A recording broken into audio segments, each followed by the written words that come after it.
Hello again and welcome to the Sundry Webcast. I'm your host, Brandon Anderson. Today I'm joined by the one and only Orlando De Jesus. Orlando, how's it going, bud? It's going great. Brandon, thanks for having me. No problem, man. Glad you could be here. Thanks for showing up. We're going to get right to it. We're talking NBA action, the playoffs heating up. We're going to talk best matchup, best player, and obviously MVP of the league for this long, grueling season. Let's start off with the best matchup in the first round. Who you got? I'm going to say, and not just because I live in the city of Boston, but I am going to say the Celtics and the Knicks. And I say that just because there's already bad blood with this team. You know, Carmelo going at KG. Yeah. Already a lot of talking from Carmelo Anthony, talking about a sweep. Yeah. Granted, they beat us 3 times out of the 4 times we played this season, which, you know. Do you consider the Knicks to be a threat? Or do you think the Knicks even consider the Celtics to be a threat? I think the Knicks are sleeping on the Celtics. I think they're going to roll over. I feel that they think they're going to roll over the Celtics in the first round of the playoffs. Now the Celtics won the season matchup 3-1. Do you think that the season matchup that the Knicks taking 3 games to 1 over the Celtics will dictate anything going into the playoffs? Absolutely not. Why is that? And I say that because the playoffs is a whole new ball game. It's a whole new monster. Okay. Per se, it's a whole new season. It's not about what you guys did in the regular season. It's how you act and how you bring it during the playoffs. And I feel the Celtics are going to bring it in the playoffs. Okay. You can't sleep on them. No, you can't. Can't at all. And now the game that I find to be the most interesting in the first round is the Lakers Spurs matchup, all right? And obviously Kobe out with his Achilles. The Lakers playing a different kind of basketball at this point right now. Where do you see that series going? Well, they have to go to their big man. Yeah. They have to go to Dwight. And the thing is, the Spurs are not going to allow that to happen. The Spurs are a very good team. Tim Duncan down low is very good. Tim Duncan down low. Okay, so you have a young, youthful Dwight, jacked, who's injured, strong, always gets injured, playing motivated right now. Okay, you have Tim Duncan who's going down. He's going down. He wants another ring, gentlemen. He wants another ring. Yeah. Tony Parker wants another ring. Steve Nash is not going to keep up with Tony Parker. I will let you know that right now. Tim Duncan, you give Tim Duncan any shot inside the paint, he's gonna make that. He's gonna drain it every time. Now, look, a lot of respect for Tim Duncan and what he's done through his career, no doubt about it. He's obviously earned his place in the list of all-time big men. Yeah, I will say that. Still going strong. You know what? He needs a ring. However, his time is up. This series, if this Lakers Spurs series comes down to a matchup of big men, you're talking 2 7-footers, Dwight Howard and Pau Gasol, and you're talking Tim Duncan. Okay. Where does the advantage? I understand the guard playing Tony Parker, who has also been injured, and Ginobili's out. The Spurs, I feel like the Spurs and the Lakers are heading in 2 opposite directions right now. You have the Spurs who are trying to find that rhythm, and the Lakers who have just found that rhythm and are heading in a really good direction with it. Who do you have winning the series? They barely beat the Rockets. You're right. To get that 7th seed. That does worry me. That does worry me. To double overtime against the Rockets at home, that's not a strong performance going into the playoffs. But the Spurs have also not had very strong performances their last few games going into the playoffs as well. But I feel that their coach was actually resting a lot of their players. They already had the 2nd seed locked. Yes. Why go out and potentially injure any of your star players? A lot of teams resting players. Do you believe players need rest before the playoffs, or would you, if you're a coach, are you having your players get heated up and have a nice rhythm going in? I would want them to get their feet wet. I would put them out there for 2 quarters.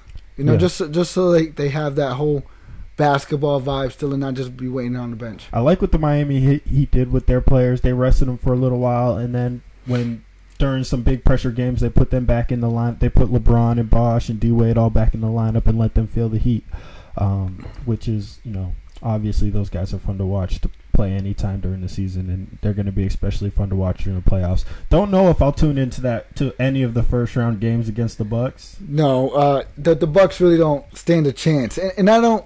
Bucks fans, I'm not saying that just to say, but it's true. Listen, you got LeBron James, you got Wade, and then on top of that, you have Bosh balling. Right. Who's been balling, hitting 3-pointers? Yeah. I just don't see the Bucks winning. The Heat are really playing a different type of basketball than everybody else. So good luck, Bucks. Hear this. The probability of the Heat winning, they have it on playoffstatus.com, is 99% going for the Heat. Wow. They're giving 1% to the Bucks. That's devastating as a Bucks fan or as a Bucks player. But they have to play the games. They have to show up. 8 seed. Should they just in the East? The 8 seed may not be as interesting as in the West, but you still got to play the games and see what happens. And now I want to talk MVP race right now. Okay. Mm-hmm. My man LeBron James.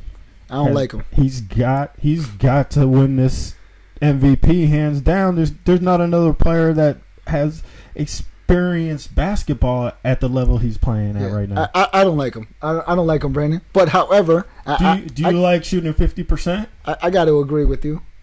Thank you very much. I got to agree. Thank you very much. LeBron James is hands down. Do you like winning? I like winning. Do you like shooting 50%? Do you like offense and defense? Yeah, I do. I just don't like him.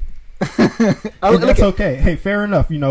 I can't tell you who to like, but I can tell you who's really good at basketball. Yeah, that's LeBron James. And he is really good at basketball. Hands down, he deserves an MVP on what he's done this season. And arguably, his best season as an NBA player is this year. Anybody close to him? Do you see anybody that could nudge him a little bit in this MVP race? I honestly don't.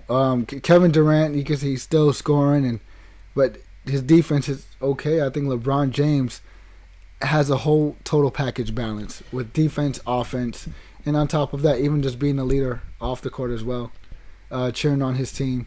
He has the overall thing for me. And what about Carmelo winning the scoring title? Does the scoring title, should that transfer to an MVP? No. For the MVP, you need like I said, the total package. Right. Melo don't play defense. No, not even close. So MVP, you got to go with LeBron. He plays defense and offense. Carmelo, his mindset is, I just need to score. Yeah, and that's Melo fans just don't get it. And it's the part of the game where extra effort is needed, and that's where he's lacking. I looked over their numbers here, and I said it on the last show. I'm going to say it again. Total games played this season, games with 0 assists, okay? And now I have Melo, 7 games he played this year with 0 assists. Yeah, that means he does not pass the ball. 2 games for Kobe. And Kobe is a ball hog. Mm-hmm. I'll say it, just as much as Melo, Kobe's a ball hog just as much. Kobe, 2 games with 0 assists. LeBron, how many games do you think he had with 0 assists this year? Oh, with 0 assists? I'll probably say 7 to 10. 0. Look at that. 0. That's just passing the ball. That's very simple. And one of the things that I see with the Lakers right now is you see ball movement, you see flow, you see rhythm, you see guys being able to mix in different parts of their games without Kobe stopping the ball. I'm not saying the Lakers are better without Kobe. That's hard to say because obviously Kobe's one of the best players to ever play, but you definitely see the Lakers playing a different type of inspired basketball. Pau Gasol with a triple-double last night. Oh, he was balling. Two overtimes, but he's the type of player that a couple extra quality touches, he's looking to facilitate as well. So a couple extra quality touches for Pau Gasol equals a couple quality touches for a couple other players. You know what I'm saying? And that's confidence and that's rhythm.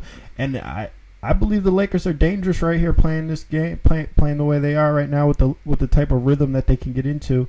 Guard play, obviously, they're old. Very.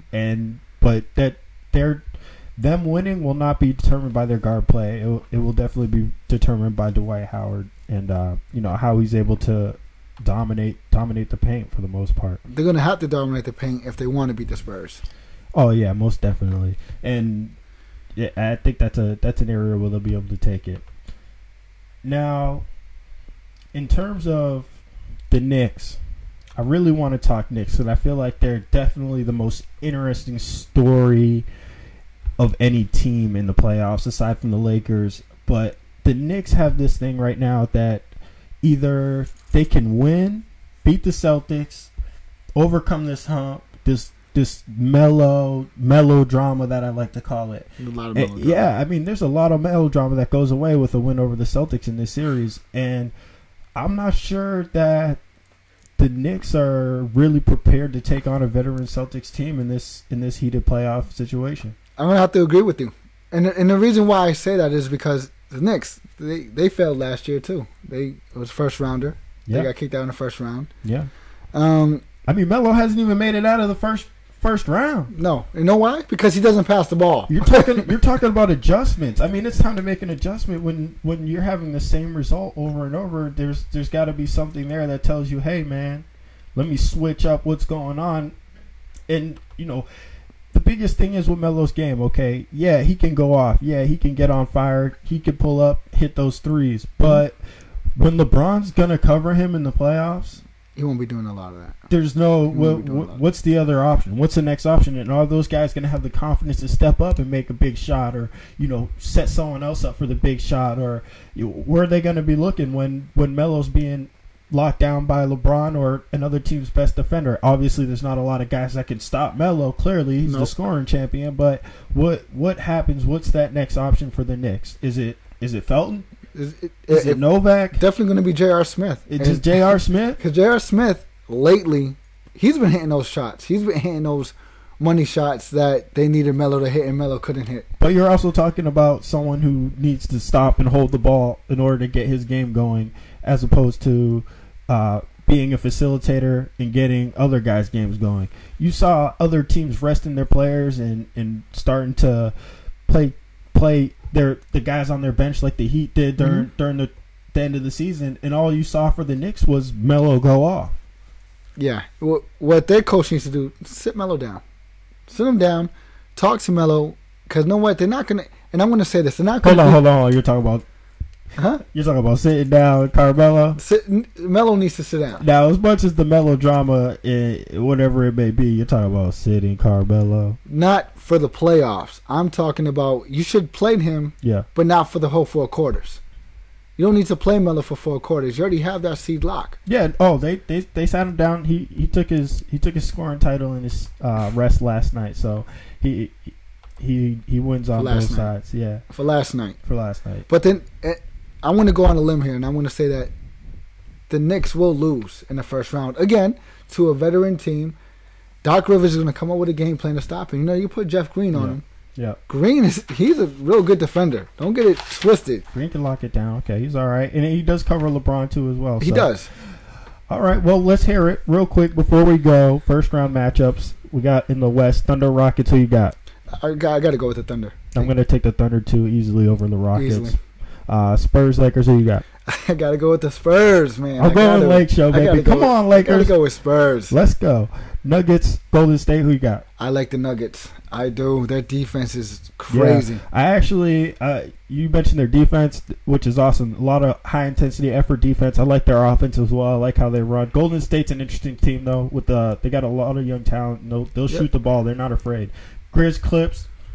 Oh, I got to go with the Clippers. I agree. Chris no doubt Paul, about it. Yeah, that's going to be High Fly City. Easy. Heat, Bucks, no doubt. We got the Heat. Take that.